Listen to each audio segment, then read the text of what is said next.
السلام علیکم ورحمۃ اللہ تعالی وبرکاتہ۔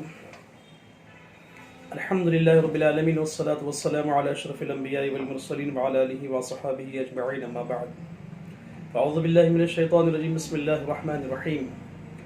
انما یخشی اللہ من عبادہ العلماء۔ ترجمہ: اللہ تعالیٰ سے اس کے بندوں میں وہی ڈرتے ہیں جو علم والے ہیں۔ اور آگے ارشاد فرمایا گیا، العلم نور، علم نور ہے، اجالا ہے، اندھیروں کو دور کر کے راستہ دکھانے والا۔ جسے ایجوکیشن از اے لائٹ، علم ایک روشنی ہے، اور ہمیں معلوم ہونا چاہیے کہ جو بے علم ہے اس کے متعلق فرمایا گیا کہ وہ اندھیرے میں ہے، کیونکہ بغیر علم کے نہ کوئی اس کی عبادت صحیح ہو سکتی ہے اور نہ ہی کوئی دینی معاملات اس کے صحیح ہو سکتے ہیں، کیونکہ علم جو ہے اللہ تعالیٰ کا راستہ، رسول اللہ صلی اللہ تعالیٰ علیہ وسلم کا راستہ، جنت کا راستہ، علم اللہ و رسول جل شانہ صلی اللہ تعالیٰ علیہ وآلہ وسلم کا نور ہے، قرآن کا نور ہے، حدیث و سنت کا نور ہے، علم ہدایت کا نور ہے، شریعت و طریقت کا نور ہے۔ ایک اور مقام پر اللہ تبارک و تعالیٰ ارشاد فرماتا ہے، قُلْ هَلْ يَسْتَوِي الَّذِينَ يَعْلَمُونَ وَالَّذِينَ لَا يَعْلَمُونَ، تم فرماؤ کیا برابر ہے جاننے والے اور انجان، علم رکھنے والا اور ایک بے علم، یہ دونوں برابر ہو نہیں سکتے۔ خلاصہ کلام یہ ہے۔ تو کتنے واضح انداز میں ہمارے خالق مالک نے ہمیں یہ معلوم کرایا، بتایا، ارشاد فرمایا کہ عالم اور جاہل کیا یہ دونوں برابر ہو سکتے ہیں؟ ہرگز نہیں۔ اس لیے کہ جو علم رکھتا ہے وہ علم کی روشنی سے اچھائی اور برائی کو پہچان لیتا ہے، جو علم رکھتا ہے حلال اور حرام کی تمیز معلوم کر لیتا ہے، جو علم رکھتا ہے حق اور باطل کو پہچان لیتا ہے۔ تو اسی طریقے سے بس کچھ الفاظ میں کہہ کر گزر جاؤں کہ آج ہمارے پاس کم علمی کی وجہ سے، اور دنیا داری کا تو علم یوں تو بہت حاصل کر رہے ہیں، کرنا چاہیے، لیکن اصل جو ہمیں علم حاصل کرنا یہ دینی علم ہے، یہ دینی معلومات ہیں کہ جو ہمیں حاصل کرنا ہے۔ آج ہم اس سے کوسوں دور ہیں، جس کی وجہ سے ایک دور وہ تھا کہ جو زمانے جاہلیت میں لوگ ہر کسی کو منحوس کہتے تھے، کوئی کسی شخص کو منحوس کہتا، کوئی کسی دن کو منحوس کہتا، کوئی کسی مہینے کو منحوس کہتا، اور اسی طریقے سے زمانے جاہلیت میں یہ دور گزرا ہے۔ لیکن آج بھی ایسے بہت سے لوگ ہیں کہ جو آج علم کے اس قدر پہنچانے والوں کے درمیان رہنے کے باوجود بھی جاہلوں جیسا انداز ہے، اور ہر کسب و ناکس پر تہمت لگانے پر اور کسی نہ کسی کو منحوس بتانے پر، یا پھر اپنے آپ کو منوانے کے لیے لوگوں کے سامنے کسی کو جاہل یا کسی کو کمتر بتانے میں پیچھے نہیں ہٹتے۔ تو لہٰذا علم کی روشنی، علم ہمیں بہت ضروری ہے، کیونکہ اس کی روشنی میں ہمیں ہر چیز کی معلومات حاصل کرنا ہے۔ بس آخری بات یہ ہے کہ جیسے یہ مہینہ صفر المظفر کا ہے، الحمدللہ اس کے متعلق بے شمار فضائل آئے ہیں۔ بس کچھ بات کہتے ہوئے چلوں کہ یہ مہینہ بہت ہی علماء فرماتے ہیں کہ برکت والا ہے، فضیلت والا ہے، کیونکہ اس مہینے کے متعلق ہمارے معاشرے میں ایک ایسی منحوسیت کے متعلق باتیں پھیلی ہیں اور ایسے لوگ بتاتے ہیں جو یوں سمجھیے کہ اس لیے کہ جاہلانہ انداز ہے۔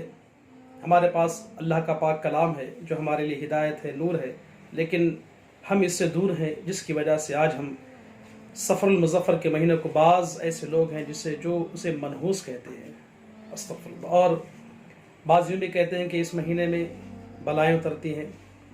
جو یہ باتیں جو ایک زمانے جاہلیت میں تھی، اور اسی طریقے سے اس مہینے میں نہ سفر کر سکتے ہیں نہ شادی کر سکتے ہیں، اس طریقے کی جو جاہلانہ باتیں لوگوں کو بتا کر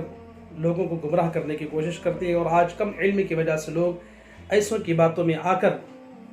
اس پر عمل کرتے ہیں۔ تو لہٰذا یاد رکھیے، کوئی مہینہ منحوس نہیں ہوتا، کیونکہ سرکار فرماتے لا سفر، سفر کوئی نہیں ہے، سفر کوئی ایسا چیز نہیں ہے، سفر کوئی ایسی بات نہیں ہے، کیونکہ سفر کے مہینے میں الحمدللہ اگر میں آپ کو بتاؤں تو آپ کے علم میں ہوگا کہ یہ وہ مہینہ ہے کہ جس مہینے کے اندر بے شمار تاریخیں پیش آئی ہیں، کہ اس میں ایک عظیم تاریخ جو آج کہتے ہیں کہ اس مہینے میں شادی نہیں کرنی ہے، تو اس میں جو عظیم شادی ہوئی وہ شادی خالق کائنات کے محبوب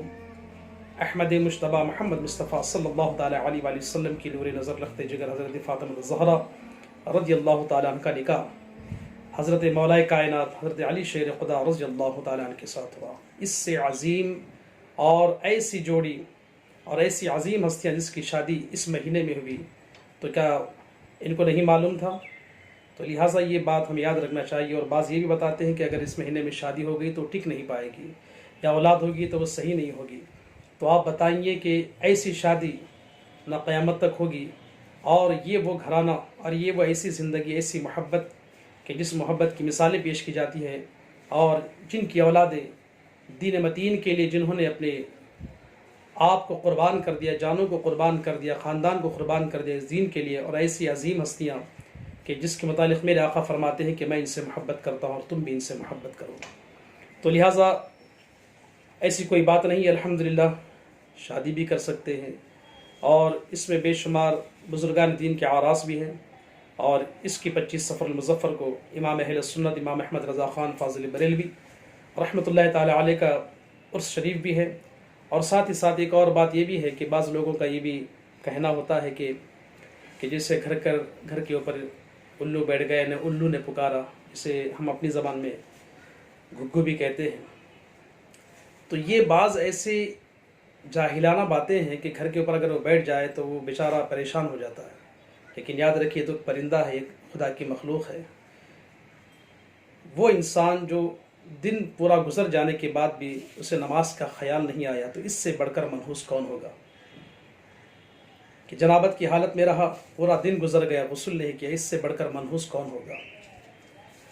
اب اس پرندے کو گھر پر بیٹھنا یا گھر میں اگر داخل ہو جائے تو گھر کو صاف کروا دیتے ہیں، دھلوا دیتے ہیں،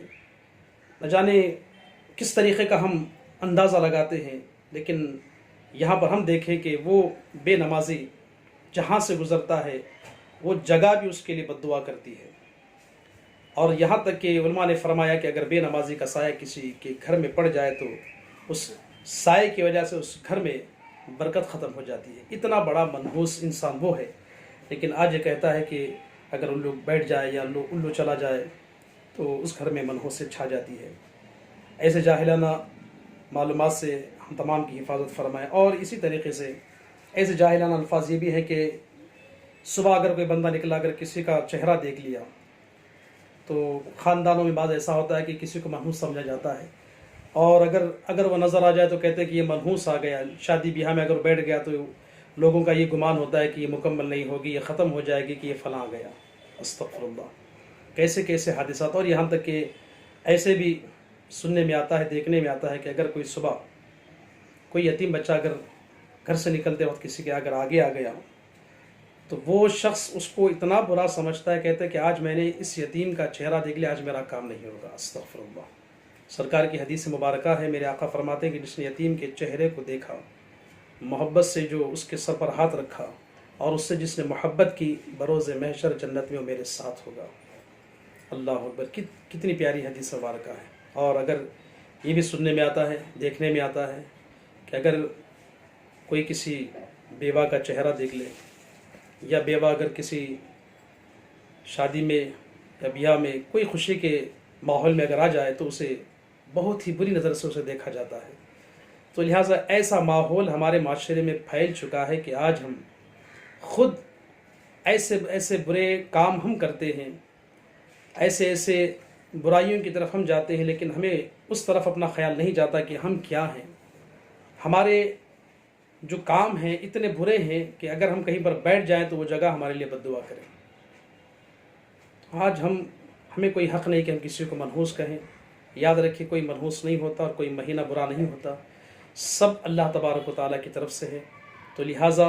اگر ہم کسی کو کسی مہینے کو یا کسی دن کو کہیں تو وہ یوں ہے کہ ہم نے اللہ کی بنائی ہوئی چیزوں پر نشاندہی لگائی، اللہ کی بنائی ہوئی چیزوں پر ہم نے انگلی اٹھائی۔ تو لہٰذا ایسی باتوں سے توبہ کریں، اور جاہلانہ جو گفتگو ہے اور کوئی جاہل آپ کے صحبت میں بیٹھ کر اس طریقے کی باتیں کرے، ہرگز اس سے دوستی نہ رکھیں۔ ہاں، اتنا یاد رکھیں کہ اگر اچھائی اس کے اندر نظر آئی تو آپ اس سے بے شک دوستی کریں، اور اس کے ساتھ میں رہ کر کوئی اچھی باتیں سیکھیں۔ اس لیے فرمایا کہ یا تو طالب علم بنو یا علم حاصل کرو یا پھر علماء سے محبت کرو یا علماء کی صحبت میں بیٹھو، کیونکہ علماء سے محبت کرنا یا علم سیکھنے والا بے شک ان جاہلانہ باتوں سے کوسوں دور ہوتا ہے، اور انشاءاللہ العزیز اگر وہ علم پر عمل کیا اور دوسروں تک پہنچایا تو انشاءاللہ اس کے ذریعے سے کئی ایسے لوگ جن کے اندر یہ جاہلانہ معلومات حاصل ہوئے ہونے وہ دور ہو جائیں گے اور وہ اپنی زندگی کو اور آخرت کو سنواریں گے۔ تو بس اتنا ہی کہنا تھا کہ اللہ تعالی ہم تمام کو ایسے گمراہ باتیں اور جاہلانہ انداز جن کے پاس بھی ہے اللہ تعالیٰ انہیں اس سے بچائے، اور ایسے فرقوں سے، گمراہ باتوں سے اور اسی طریقے سے منحوسیت کے معاملات سے اللہ تعالیٰ ہم تمام کی حفاظت فرما کر ہم تمام کو دینی علم حاصل کرنے اور اس کی روشنی میں ہم تمام کو ہدایت حاصل کرنے اور صحیح راستے پر چلنے کی اللہ تعالیٰ ہم تمام کو توفیق رفیق عطا فرمائے۔ السلام علیکم ورحمۃ اللہ تعالیٰ وبرکاتہ۔